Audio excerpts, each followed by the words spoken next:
একজন successful content creator হওয়ার জন্য আপনাকে অবশ্যই এই তিনটি বিষয় ফলো রাখতে হবে। অর্থাৎ তিনটি বিষয় যদি আপনি ফলো না রাখেন তাহলে কখনোই আপনি সাকসেসফুল কন্টেন্ট ক্রিয়েটর হতে পারবেন না। আর সাকসেসফুল কন্টেন্ট ক্রিয়েটর হওয়ার জন্য অবশ্যই আপনার মোবাইল ফোনে ওয়াইটি স্টুডিও ইনস্টল করা থাকতে হবে। আর ওয়াইটি স্টুডিওর যদি সঠিক ব্যবহার না জানেন কখনোই আপনি আপনার চ্যানেলের 1000 সাবস্ক্রাইবার 4000 ঘন্টা ওয়াচ টাইম কমপ্লিট করতে পারবেন না। তাই এই তিনটি বিষয় অবশ্যই আপনাদেরকে ফলো রাখতে হবে। সাধারণত আমরা যে ভিডিওটা আপলোড করি সেই ভিডিও কোয়ালিটিটা, আর আমরা যে ভিডিওটা আপলোড করার পর যে টাইটেলটা লিখি সেই টাইটেলের দিকটা, তারপর আমরা ফলো রাখতে হবে আমাদের থাম্বনেলের দিকটা। তো আমরা কি করি, ভিডিওটা আমরা ঠিকঠাক ভাবে তৈরি করি, থাম্বনেলটাও আমরা ঠিকঠাক ভাবে সুন্দরভাবে একদম নিজের মন মতো, সবাই পছন্দ করবে সেই থাম্বনেল। আপনারা কি করেন, থাম্বনেলটা আবার কি করেন, বন্ধুদের কাছে দেখেন দেখেন তো ঠিক আছে কিনা, দেখো তো এটা ঠিক আছে কিনা, কোনো বড় ভাইকে বলো যে দেখো তো এটা ঠিক আছে কিনা, এটা কি ভালো হয়েছে, তো এরকম দেখান।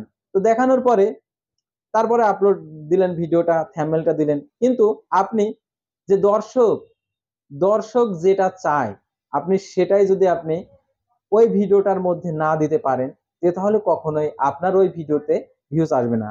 তো দেখতে পাচ্ছেন আমার একটা ভিডিও, অর্থাৎ আমার একটা চ্যানেলের ভিডিও দেখতে পাচ্ছেন, এই চ্যানেলের ভিডিওটা নোটিফিকেশন থেকে আসছে 416।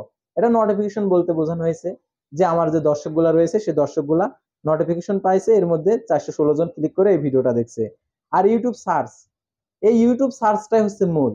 আপনার যেহেতু সাবস্ক্রাইবার কম, আপনার চ্যানেলে ভিউসের পরিমাণ কম, তাহলে অবশ্যই আপনার ভিডিওটা অবশ্যই সার্চ থেকে আসতে হবে, অর্থাৎ ইউটিউব সার্চ অথবা রিকমেন্ডেশন। এই তিনটা ট্রাফিক সোর্স থেকে যদি আপনার ভিউস আসে তাহলে আপনি একজন সাকসেসফুল কন্টেন্ট ক্রিয়েটর হতে পারবেন। তো সাকসেসফুল কন্টেন্ট ক্রিয়েটর হওয়ার জন্য এই তিনটা ট্রাফিক সোর্স আপনাদেরকে ফলো রাখতে হবে। এই তিনটা ট্রাফিক সোর্স কিভাবে আসে? তিনটা ট্রাফিক সোর্স আসে প্রথমে দর্শক সার্চ করে, আর কি প্রথমে যে আপনি ভিডিওটা আপলোড করছেন সেই ভিডিওটা ইউটিউব প্রথমে 5 জনের কাছে রিকমেন্ডেশন করবে, তাদের যদি পছন্দ না হয় তাহলে আর ইউটিউব রিকমেন্ডেশন পাঠাবে না। দ্বিতীয়ত দ্বিতীয়ত দিকটা আপনাদেরকে ফলো রাখতে হবে, অর্থাৎ দর্শক সার্চ করে, যদি সার্চ করে আপনার ওই ভিডিওটা দেখে তাহলে ইউটিউব ওই ভিডিওটা ব্রাউজ ফিউচারে দিয়ে দিবে, আবার ভিডিওটা সাজেস্টে দিয়ে দিবে। অর্থাৎ সাজেস্ট বলতে একজন ভিডিও দেখতেছে, সে ভিডিওর নিচে সেটা দিয়ে দেবে। ধরেন আপনি একটা নাটক দেখতেছেন, নিচে দেখেন লেখা আছে ওই অন্য একটা ভিডিও, ওটাকে বলে সাজেস্ট। আর ব্রাউজ ফিচার বলতে দর্শক ওইটা খুব বেশি বেশি করে সার্চ করছে, দেখতেছে, যার কারণে ইউটিউবে আপনি ওপেন করার পরে ওই ভিডিওটা আপনার সামনে দেখাবে, আপনি ওটাতে ক্লিক করবেন। তাহলে যদি যদি দর্শক সার্চ করে তাহলে ব্রাউজ ফিচারে যাবে আর সাজেস্টে যাবে, এটা তো বুঝতে পারছেন।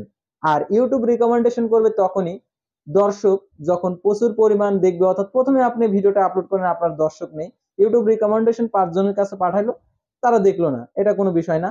কিন্তু আপনি যে টাইটেলটা দিয়েছেন সেই টাইটেলটা অনুযায়ী দর্শক সার্চ করছে, সার্চ করার কারণে দর্শক এই ভিডিওটা চলে গেছে যে সাজেস্টে চলে গেছে, তারপরে ব্রাউজ ফিউচারে চলে গেছে, তারপরে ইউটিউব যে আদার্স ফিউচার সেখানে চলে গেছে, তো আদার্স আরো আরো যে সোশ্যাল মিডিয়া সেখানে চলে গেছে। অর্থাৎ আপনাকে টাইটেলটা আর কি গুরুত্ব দিতে হবে। সাধারণত টাইটেল, আপনি যে টাইটেলটা লেখেন, অর্থাৎ আপনি যখন একটি বিষয় সার্চ করেন অর্থাৎ ইউটিউবে, সেই বিষয়টা সার্চ করার পর যদি সামনে আপনার ভিডিওটা যদি আসে তাহলে বুঝতে পারবেন ওই ভিডিওটা ভাইরাল হয়ে যাবে।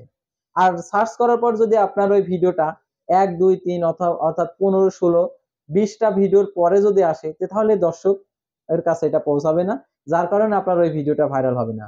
আর দর্শক কি লিখে সার্চ করে আপনাকে আগে এটা ডিসাইড করতে হবে।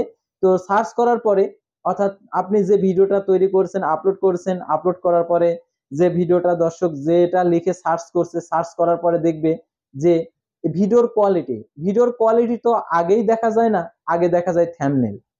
তো থাম্বনেলটা অবশ্যই আপনাকে সুন্দর করতে হবে, অর্থাৎ আপনি ভিডিওতে যে বিষয়বস্তুগুলো তুলে ধরেছেন সেই বিষয়বস্তু অনুযায়ী থাম্বনেলটা থাকতে হবে, সুন্দর থাকতে হবে, দর্শকের আকর্ষণীয় থাকতে হবে, যাতে দর্শক ওটাতে ক্লিক করে ওই ভিডিওটা দেখে।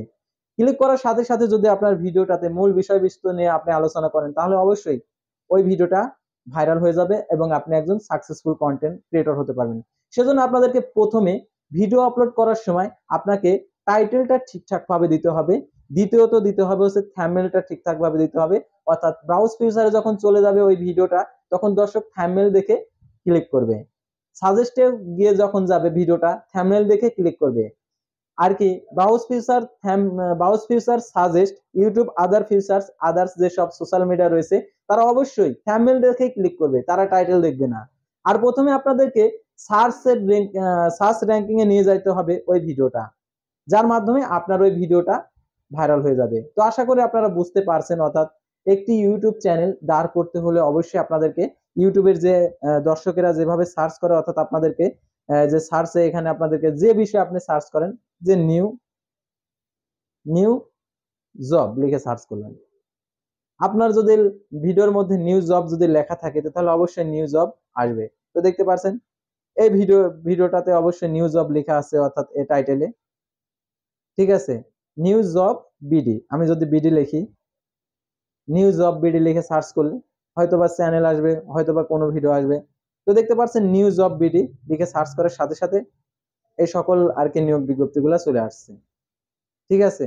সেজন্য আমাদেরকে অবশ্যই টাইটেলের দিকটা ফলো রাখতে হবে, অর্থাৎ দর্শক আপনার ভিডিওটা কিভাবে সার্চ করে সেই বিষয়টা আপনাকে গুরুত্ব দিতে হবে।